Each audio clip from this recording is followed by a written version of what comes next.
ED के अफसरों पर एफआईआर, दीदी पड़ गई हैं भारी। जी हाँ, खबर निकल कर आ रही है पश्चिम बंगाल से। दीदी ईडी पर भारी पड़ी हैं और कहिए पूरी मोदी सरकार पर भारी पड़ी हैं। मसला ही कुछ ऐसा है, जिस ईडी से पूरा देश, जो विभिन्न जो प्रदेश हैं देश के, जो नेता हैं वहाँ के, जो कहते हैं अपने आप को कि ईडी से परेशान हैं, ईडी से प्रताड़ित हैं, ईडी जो है सरकार की कठपुतली बनकर काम कर रही है। केंद्र सरकार ईडी के जरिए हमें परेशान कर रही है, जबरन हमको जेल में भेजा जा रहा है।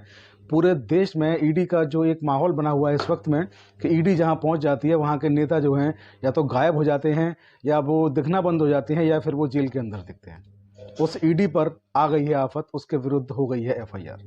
तो क्या है पूरा मामला, जानेंगे वीडियो में। वीडियो को विस्तार से देखें, आगे पीछे करके ना देखें, स्किप ना करें, पूरा वीडियो देखें। मसला यूँ हुआ कि अभी कुछ दिन पहले आपने सुना होगा टीवी रिपोर्ट्स के माध्यम से, अखबारों के माध्यम से या सोशल मीडिया के माध्यम से कि पश्चिम बंगाल में ईडी पर हमला हुआ।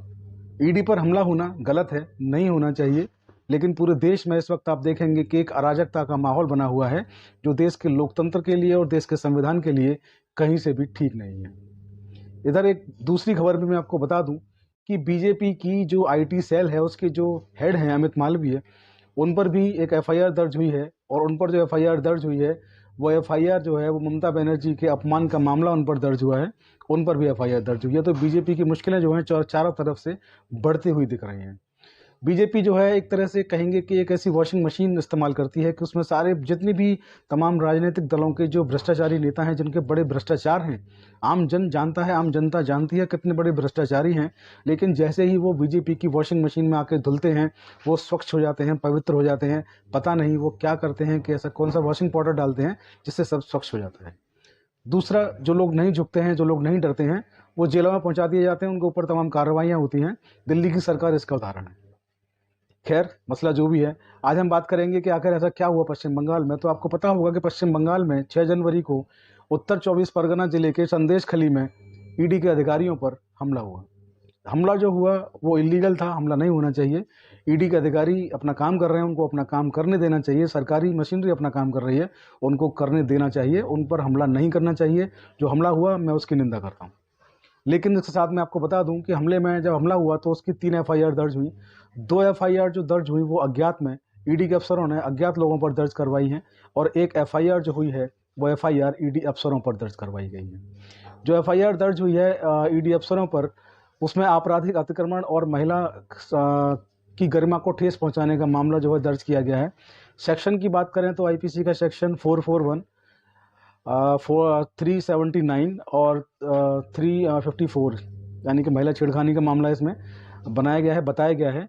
एफआईआर जो दर्ज हुई है, तो कुल मिलाकर के ईडी के जो हालात हैं पश्चिम बंगाल में वो ठीक नहीं है। ईडी पर हमला भी होता है, ईडी पर एफआईआर भी होती है। ईडी पर ऐसा नहीं होना चाहिए। हालांकि जो सरकार है, केंद्र की सरकार है, वो सक्षम है सब कुछ करने में, ईडी सक्षम है सब कुछ करने में।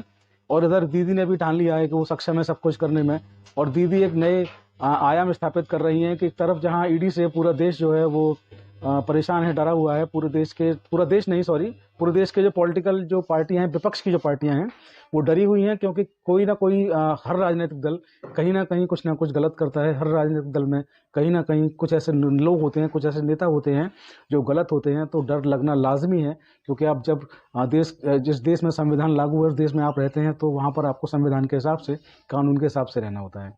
तो ईडी पर जो एफआईआर हुई है वो ऐसा नहीं होना चाहिए था, लेकिन लोकतंत्र है, यहाँ किसी को कुछ भी करने का अधिकार है, लोकतांत्रिक तरीके से, इलीगल नहीं। तो लोकतांत्रिक तरीके से ईडी पर भी एफआईआर हुई है। और ये एफआईआर जो है कहीं ना कहीं, जो 2 एफआईआर हैं बीजेपी के आईटी सेल के जो हेड हैं अमित मालवीय, उनके ऊपर, और दूसरी ईडी के ऊपर, तो कहीं ना कहीं इससे पश्चिम बंगाल में जो सरकार है ममता बनर्जी की, उसने मोदी सरकार को भी घेरने का काम किया है।